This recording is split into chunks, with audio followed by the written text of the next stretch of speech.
Então, pessoal, a gente ficou de refazer essa aula aí, que foi do dia 27 de maio. A gente teve a nossa aula, mas ainda ficou algumas dúvidas, então a gente precisa esclarecer todas essas dúvidas. Nossa aula é sobre mapa de risco, certo? E o que é o mapa de risco? O mapa de risco nada mais é do que a representação gráfica de como os trabalhadores percebem o seu próprio ambiente de trabalho. Eles percebem os riscos do trabalho. Também deve ser simples e objetivo, a tal ponto daqueles trabalhadores que sejam leigos, que não entendam muito bem das coisas, ainda consigam interpretá-lo sem nenhum auxílio técnico. Então, olhando para esse mapa de risco que a gente tem aqui, a gente observa que é uma empresa fictícia, certo? Que tem lá a administração, a linha de montagem, a tornearia, soldagem, o depósito, a cozinha. Tem aí os ambientes, o banheiro, tem o refeitório, a despensa, tem até um jardinzinho, né? Então a gente olhando aqui, a gente vê que é uma empresa comum, como qualquer outra empresa que pode existir no Brasil. Então, analisando essa empresa, a gente vê aí algumas bolinhas aí indicando alguma coisa, né? E você pode observar que as bolinhas elas têm tamanhos diferentes, né? Nós temos aqui o tamanho pequeno, por exemplo, aqui ó, no refeitório, tamanhozinho pequeno. Quando a gente chega aqui no almoxarifado, a gente vê o tamanho médio, mas quando chega na linha de montagem, a gente vê que o tamanho é grande. Então isso quer dizer que onde você olhar, você vai ver lá as suas bolinhas, você vai ver o mapa de risco, você vai ver a bolinha. Então onde você vê a bolinha pequena, quer dizer que tem um risco pequeno. Se você vê uma bolinha média, quer dizer que tem um risco médio. Se você vê uma bolinha maior, isso quer dizer que o risco lá é bem maior. Olhando para esse mapa de risco, que é fictício, que está aqui na tela, você pode analisar o seguinte também, tem várias cores, né? Se você for prestar bastante atenção, nós temos o vermelho, o azul, verde, amarelo e marrom. São as 5 cores que representam os 5 tipos de riscos.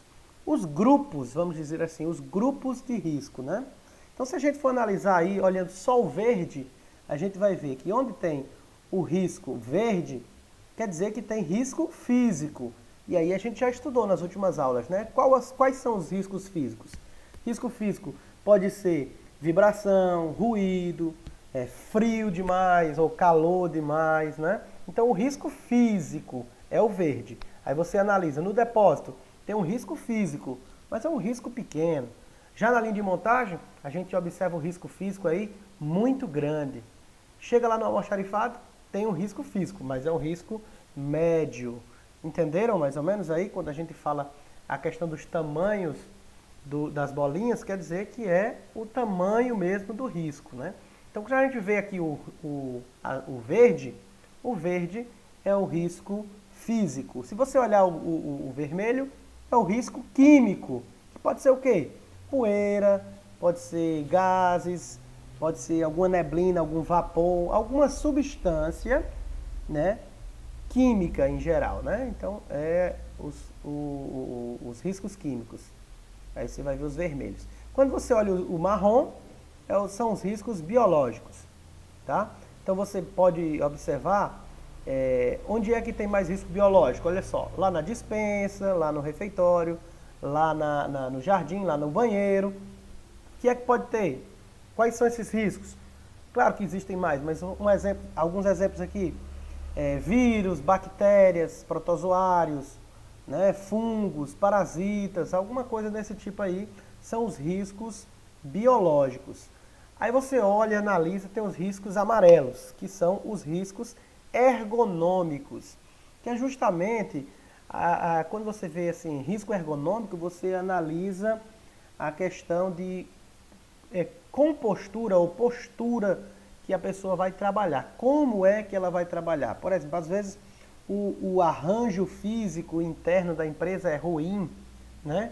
Então, você vai ter que levar muito papel para um lado, para o outro, fazendo esforço, né? Esforço físico intenso, levantamento de, sei lá, de peso, de forma mal feita, exigência de postura inadequada. Às vezes você está, por exemplo, a administração. Se você olhar aqui a administração, ela só tem um grande risco amarelo, que é o risco ergonômico. Provavelmente que o pessoal fica só no computador, aí se senta de maneira inadequada, né? É mais ou menos isso aí, né? Também tem o grande risco aí de produtividade mesmo, né? O controle rígido de produtividade, alguma coisa do tipo, tá bom? Às vezes até trabalho diurno e noturno, né? Se você olhar agora o risco azul, é o risco de acidentes, né? O risco de acidentes. Por exemplo, máquinas e equipamentos sem proteção, então ali é um risco de acidente. Ferramenta inadequada ou que já está defeituosa, ali tem um risco de acidente. Né? Iluminação ruim, por exemplo, é um risco de acidente. Então, se você for olhar aí e analisar, a cozinha só tem risco de acidente na cozinha, né? Então, nesse figura aqui. Isso quer dizer que a pessoa pode se acidentar, né? Por lá, tá certo? Não é muito difícil de entender, não. O que você tem que entender é que são 5 as classes, né, de riscos, né? Os grupos de risco. O grupo físico, que é o verde, o grupo químico, que é o vermelho, o grupo marrom, que é o biológico, o grupo amarelo, que é o ergonômico, e o grupo azul, que é o grupo risco de acidente. Então, para que serve? Para que serve um mapa de risco? Ele reúne as informações para estabelecer o diagnóstico da situação da segurança e da saúde no trabalho da empresa. Né? Possibilita, durante a sua elaboração, a troca e a divulgação das informações entre os trabalhadores. Porque quem é que faz? Quem faz é a CIPA, a Comissão Interna de Prevenção de Acidentes. Então é a CIPA, o cipeiro, ele chega lá e pergunta, e aí, como é que é aqui na linha de montagem? Qual é o risco que você sente? Como eu disse no início da aula, é o que o profissional sente, né? É o que o profissional sente, né? Tá certo? Então a CIPA, ela vai e escuta os trabalhadores, né? Mal-estar, irritação, o que eles sofrem, né? Qual é o fator que influencia negativamente para que esse ambiente, para o seu ambiente de trabalho, né? Então, para fazer o mapa de risco também, além de tudo, tem que ter lá embaixo uma legendazinha dizendo lá o número de trabalhadores, o sexo, a idade, se teve treinamento, quando foi que teve, né? Sempre tem isso para poder deixar mais claro o ambiente de trabalho. Por exemplo, você chega lá numa linha de montagem como essa e não vê o risco ergonômico, por exemplo, pode acontecer.